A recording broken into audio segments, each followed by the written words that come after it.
वंदना है गुरु तोला वंदना है रे।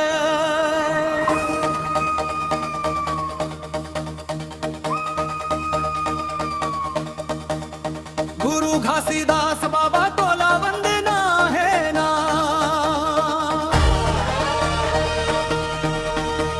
गिरोधपुरी धाम के रहिया तोला वंदना है। सतनाम के ज्योति जगिया तोला वंदना है। जय सतनाम जय सतनाम जय गुरु घासीदास।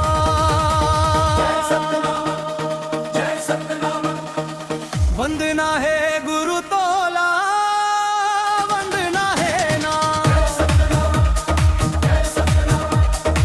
गुरु घासीदास बाबा तोला वंदना है ना। गिरोधपुरी धाम के रहिया तोला वंदना है। अंधियार मेट के उजियारा देहु ना। जय सतनाम मोचे गगन में सत्य गीता बाजे। गुरु बिना जीवन सुना लागे। भक्ति के रंग साजे रे। जय सतनाम जय सतनाम जय सतनाम जय सतनाम।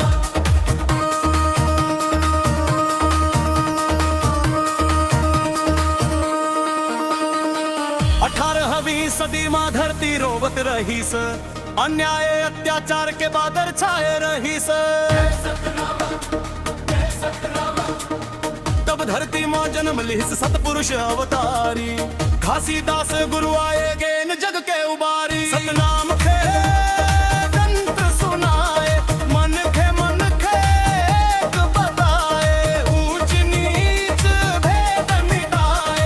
सत्य के राह दिखाए के। जय सतनाम जय सतनाम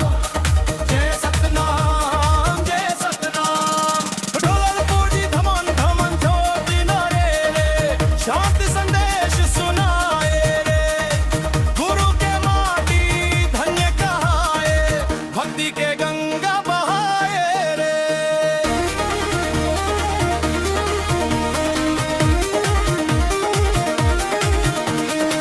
ना कोई छोटा ना कोई बड़ा।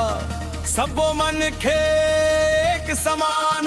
जय सतनाम जय सतनाम। जात पात के बंधन तोड़ब यही गुरु के पहचान।